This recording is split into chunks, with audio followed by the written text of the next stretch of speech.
Hello दोस्तों, welcome to sunrise classes.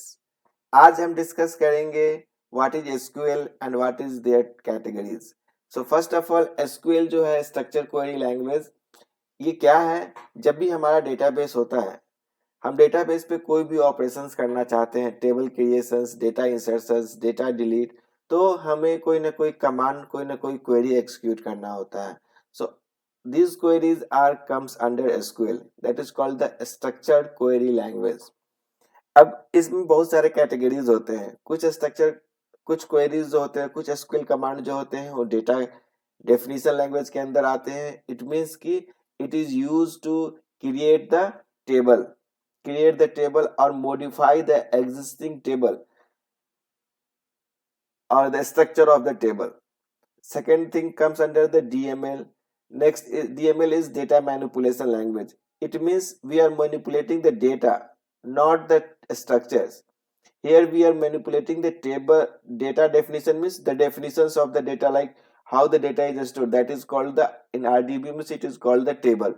So whenever we are playing with the tables, if we are going to add a column, delete a column, we have to use DDL.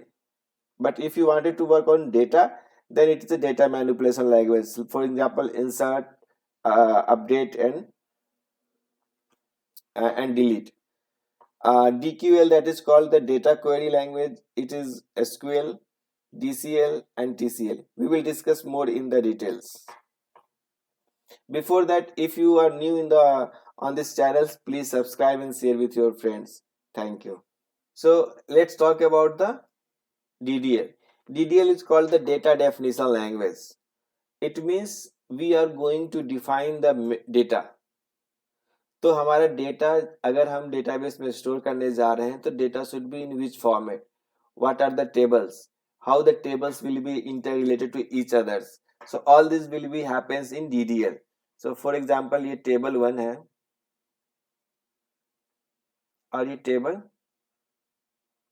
2 है. आपको पता होना चाहिए इसमें एक primary की होता है और इसमें भी प्राइमरी की होता है. प्राइमरी की और उसी को फॉरेन की भी बोल सकते हैं और एक और दूसरा की भी हो सकता है, that will be work as a foreign key. तो ये टेबल 1 है, ये टेबल 2 है. तो हम अगर DDL को यूज करके हम टेबल बनाएंगे, हम टेबल डिलीट करेंगे, हम टेबल में अल्टर करेंगे, तो this all things will be happen through the DDL. Now again I will repeat, DDL will work on the metadata, on the tables, not on the data. Okay, so DDL is responsible to create a table, modify a table, delete a table. अब delete के लिए जो statement होता है that is called the drop, वो मैं बताऊंगा. लेकिन जब हम कोई ऑपरेशंस जो टेबल के स्ट्रक्चर को चेंज कर रहा है, that is called the DDL. DDL table के स्ट्रक्चर को चेंज करेगा, स्कीमा को चेंज करेगा. So that is the DDL. Data manipulation language जो है वो टेबल के स्ट्रक्चर को चेंज नहीं करेगा, टेबल के अंदर डेटा को चेंज करेगा. सो दैट विल बी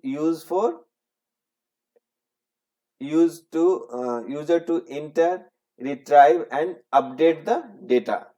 तो ये डेटा पे काम करेगा और ये लॉजिकल लेवल पे काम करेगा, that is called the either table और स्कीमा.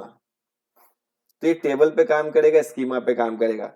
आप याद रखो, दोनों मॉडिफाई करता है, लेकिन जब हम लॉजिकल चीज को मॉडिफाई करेंगे दैट इज टेबल. अगर हम टेबल को मॉडिफाई करेंगे तो DDL हो जाएगा, क्योंकि वो डेफिनेशन चेंज कर रहा है. हम टेबल के स्ट्रक्चर को चेंज कर रहे हैं, तो टेबल हम कैसे स्टोर करेंगे उसके डेफिनेशन ही चेंज हो जाएगा, इसीलिए उसको DDL बोलेंगे. लेकिन हम डेटा को अगर चेंज करेंगे, और डेटा होगा कहाँ? डेटा होगा टेबल के अंदर. तो टेबल के अंदर डेटा को अगर हम चेंज करेंगे that is called the DML. So interesting point. Now DQL is called the data query language. That is only select. हम क्वेरी कैसे करेंगे, हम रिट्राइव कैसे करेंगे डेटा को, that is using select. So that is called the data query language. DCL data control language. अब DCL data control language में हमें क्या होता है, हम डेटा को कंट्रोल कैसे करेंगे. मतलब हम टेबल पे कुछ नहीं कर रहे हैं, हम टेबल डेटा पे ही कर रहे हैं, लेकिन हम डेटा को कैसे करेंगे कि दूसरा कोई इसको एक्सेस ना कर सके, और किसी को हम एक्सेस देना चाहे तो उसे कैसे एक्सेस देंगे, that is comes under the DCL. तो डीसीएल में हमारे पास दो ही ऑप्शंस होते हैं, that is grant and revoke. Grant क्या करता है, ग्रांट हम किसी टेबल पे देते हैं, तो टेबल पे देने के बाद हम किसी यूजर को देंगे, तो उसको जब हम एक्सेस देंगे तो he can access the table. We will give the grant read, write and execute permissions. तो उसके हिसाब से उसके पास परमिशन क्रिएट का, इंसर्ट का, डिलीट का। रिवोक में हम क्या करते हैं, उसके एक्सेस को हम रिवोक कर लेते हैं, तो उसका हम एक्सेस कम कर देते हैं, तो that is called the revoke. Data query language में सिर्फ एक ही आता है, that is called the select. TCL, transaction control language. अभी हमने पढ़ा था ट्रांजैक्शंस क्या हुआ, ट्रांजैक्शंस जिसके अंदर मल्टीपल एसक्यूएल क्वेरी एग्जीक्यूट करके हम किसी एक ट्रांजैक्शन को अचीव करते हैं। फॉर एग्जांपल हमें बैंक अकाउंट से हमें अपने अकाउंट से किसी और के अकाउंट में ट्रांजैक्शन करना है, तो इसमें एक स्टेटमेंट क्या होगा कि हमें अपने अकाउंट में ट्रांजैक्शन हमारे अपने अकाउंट में से डिडक्ट करना पड़ेगा, हमें एसएमएस भेजना होगा, हमें दूसरे के अकाउंट में पैसे डालने होंगे, फिर उनको भी मैसेज भेजना होगा, और फाइनली इन सारे ट्रांजैक्शन को कमिट करना होगा। तो ये सारे स्टेप्स हुए, ये सारे स्टेप्स को मिलाकर हम उसे बोलेंगे वन ट्रांजैक्शन कंप्लीटेड। अब इसमें क्या होगा, फॉर एग्जांपल हमें मेरे अकाउंट से पैसे तो कट गए, लेकिन जिसको मुझे भेजने थे उसके अकाउंट में पैसे जमा नहीं हुए, क्योंकि उनका या तो अकाउंट नंबर सही नहीं था या फिर उस अकाउंट अभी ऑपरेशन में नहीं है। तो इस केस में क्या होगा, जैसे ही ये ट्रांजैक्शन फेल हुआ, the complete transaction will be roll back. क्योंकि हमने क्या पढ़ा था, ट्रांजैक्शन शुड बी एटोमिसिटी। तो either transaction should be complete और it will be nothing will be executed. तो यहाँ पर कंप्लीट तो हो नहीं सकता था, क्योंकि हम उसके अकाउंट में पैसे डाल नहीं पाए, क्योंकि उसका अकाउंट वर्किंग नहीं था। तो ये ट्रांजैक्शन फेल हुआ। जैसे ये ट्रांजैक्शन फेल हुआ तो हमारे पास एक ऑप्शन था रोल बैक करके, हम उसी स्टेज पे आ गए जहां पर वो ट्रांजैक्शन स्टार्ट हुआ था।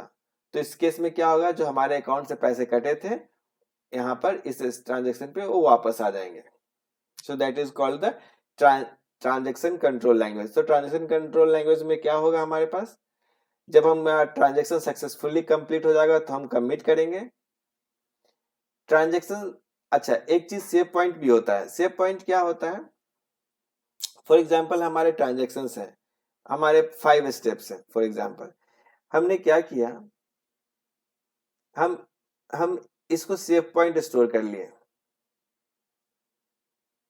तो हम जब भी सेव पॉइंट किसी पॉइंट को बनाते हैं, तो जब हम इसके बाद अगर रोल बैक करेंगे, फॉर एग्जांपल यहां से हम रोल बैक करेंगे,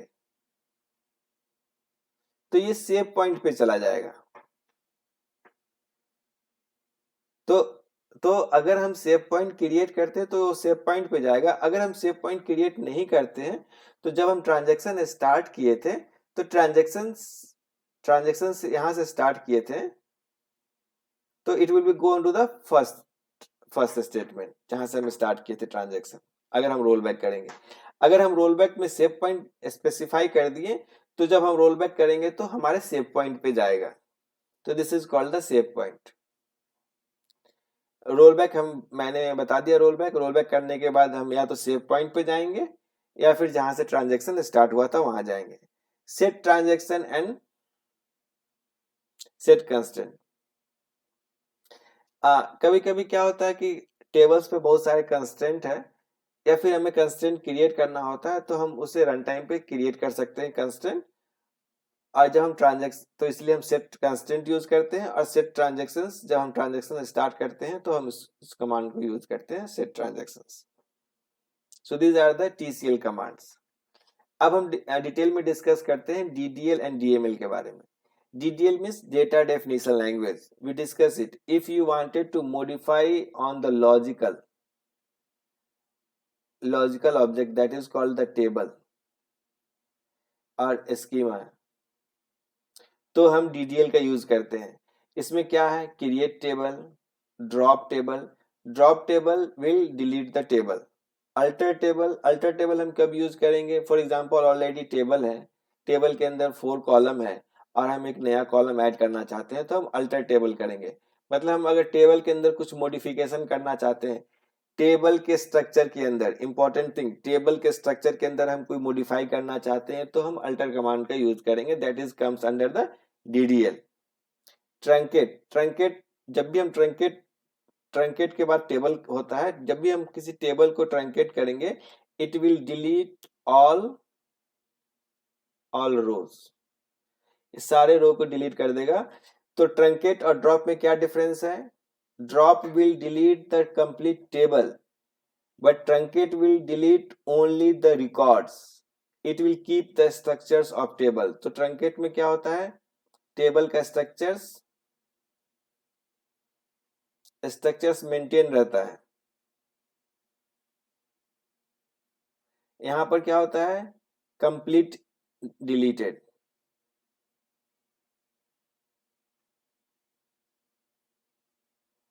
तो ड्रॉप, अगर हम ड्रॉप टेबल करेंगे तो उस टेबल को कंप्लीट डिलीट कर देगा, नामो निशान मिटा देगा, आप उस टेबल का कुछ भी फाइंड नहीं कर सकते। लेकिन जब हम ट्रंकेट टेबल करेंगे तो उसके अंदर सारे रो को डिलीट कर देगा but still the table will be as it is. तो हम चाहें तो उस टेबल को फिर से रिफ्रेश करके हम फिर से डेटा एंटर कर सकते हैं। So that is the truncate. Alter table हम यूज करते हैं जब हम टेबल के अंदर कोई अगल नेक्स्ट कॉलम ऐड करना चाहते हैं, कोई कंस्ट्रेंट ऐड करना चाहते हैं, तो हम अल्टर कमांड का यूज करते हैं। Alter command will modify the table structures. Create is the fresh creation of a table. I hope it is clear. If you have any doubt, please put into the comments. I will really happy to help you on these questions, on your queries. अगला point क्या है, DML, data manipulation language. हम इसमें क्या करेंगे, हम data पे काम करेंगे, टेबल्स पे काम नहीं करेंगे। तो हम क्या करेंगे, या तो एक रो इंसर्ट करेंगे, so that is called the insert command. एक रो इंसर्ट करेगा, हम उस रो में किसी चीज को अपडेट करेंगे, एक कॉलम को अपडेट करेंगे। Remember this update and this alter will update the table but the update will alter the data. Important, confusion के क्रिएट करने के लिए update, alter will update the table structure and update will alter the table data। इसका मतलब क्या हुआ, for example ये एक टेबल है, इसके अंदर 2 कॉलम है, सीरियल नंबर और नेम। यहाँ पर सीरियल नंबर 1 है, यहाँ पे 2 है, यहाँ पे है अमित, यहाँ पे है पंकज। अगर हम इस टेबल में एक नया कॉलम ऐड करना चाहेंगे तो हम यूज करेंगे अल्टर कमांड का। तो अगर हम एक नया कॉलम ऐड करेंगे तो क्या हो जाएगा, सीरियल नंबर, इसको नेम ही रहने देते हैं और इसको लास्ट नेम। तो ये कैसे होगा, अगर हम ये फॉर्मेट जनरेट करेंगे तो ये कैसे होगा, ये होगा अल्टर कमांड से। लेकिन हम यहाँ पर अमित की जगह पे अमित का नाम चेंज करके सीरियल नंबर 1 पे हम मेंटेन करना चाहते हैं धीरज, तो हम इसके लिए क्या करना होगा, अपडेट कमांड यूज करना पड़ेगा। तो अपडेट क्या किया, update will change the data but alter will change the table structure. So this is very important. Delete will delete the data, not the table. Delete will delete the data. तो हम data को delete करने के लिए delete use करेंगे। Now one more question, what is difference between delete and truncate? Delete and truncate, delete क्या होता है, ये भी डिलीट करने के लिए होता है, ट्रंकेट क्या करेगा, ये भी डिलीट करेगा रिकॉर्ड्स को। और ये भी डिलीट करेगा रिकॉर्ड्स को. So what is the difference, why it is one is coming under the DML, one is coming under the DDL. Delete के अंदर क्या होता है, हमारे पास एक ऑप्शंस होता है वेयर कंडीशन लगाने का. तो हम कंडीशंस पुट करके हम एक रिकॉर्ड को डिलीट कर सकते हैं, दो को डिलीट कर सकते हैं, थ्री को डिलीट कर सकते हैं और ऑल भी डिलीट कर सकते हैं. तो delete is comes under the DML, and we have a where conditions. We can have a more control on which data we want to delete. But truncate के अंदर it is comes under the DDL और हमारे पास कोई control नहीं होता. If you execute the truncate command, it will delete all the records. देखिए मैं इसको बहुत शॉर्ट में यहाँ लिख रहा हूँ. अगर आई होप आप लोग को ये सब पता होगा. अगर आपको ज्यादा डिटेल्स जानने की जरूरत है तो I can make another sessions and we will discuss more in the differences of the delete, truncate, drop tables, update commands, alter table, all these things. Next question क्या है, नेक्स्ट पॉइंट क्या है, call.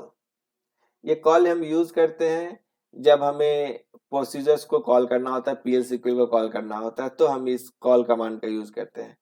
Explain call, ये भी path के लिए होता है कि हम किस तरह से हम किसी पीएल सीक्वल को एग्जीक्यूट किए, तो उसका पाथ किस किस स्टेप्स को एग्जीक्यूट किया, this is called the explain call. Lock हम लगाते हैं जब हम ट्रांजैक्शन परफॉर्म करते हैं, तो हम टेबल्स पे लॉक लगाते हैं, so that is called the log.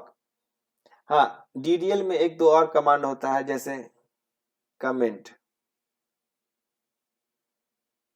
Comment is one more command and one more is rename. Comment अगर हमें कोई कमेंट ऐड करना होता है, जब हम टेबल क्रिएट करते हैं तो उसके साथ साथ कुछ कमेंट भी होता है, तो this is called the comment. And rename, अगर कोई हम डीबी ऑब्जेक्ट को हम चेंज करना चाहते हैं, उसका नाम चेंज करना चाहते हैं, तो that is called the rename.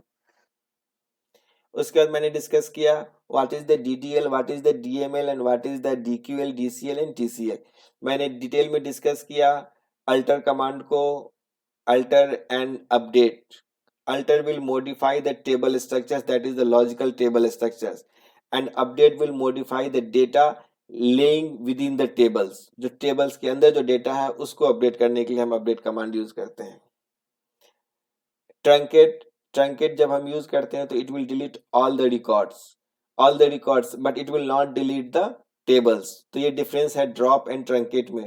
Drop will completely delete the tables, वो नामो निशान मिटा देगा, but truncate only delete the data. It will keep the structures of the tables as it is. तो हम उस टेबल के ऊपर कौन कौन से कॉलम्स है, क्या कंडीशंस है, क्या फॉरेन की, प्राइमरी की, ये सब एज इट इज रहेगा. Only data will be deleted. If the data will be deleted in the truncate, then what is the difference between delete and truncate? तो delete और truncate में ये difference है कि delete having more control, we can delete one record, two records on the basis of conditions, but truncate will delete all the data. Next point, TCL commands. We will discuss in details what is the commit, save point, rollback.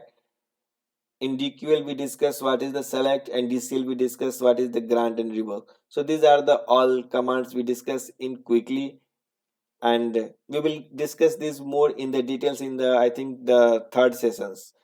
The next sessions I am going to discuss about the tables, what are the degree of the tables, cardinality of the table, what is the candidate key, what is the primary key, what is the foreign key, what is alternate key. तो हम tables के बारे में discuss करेंगे, and somehow we will start the SQL. But the third sessions we will discuss more about the SQLs, only SQLs queries. I hope it will be useful for you. If you think that it is useful, please subscribe and share with your friends. Thank you very much.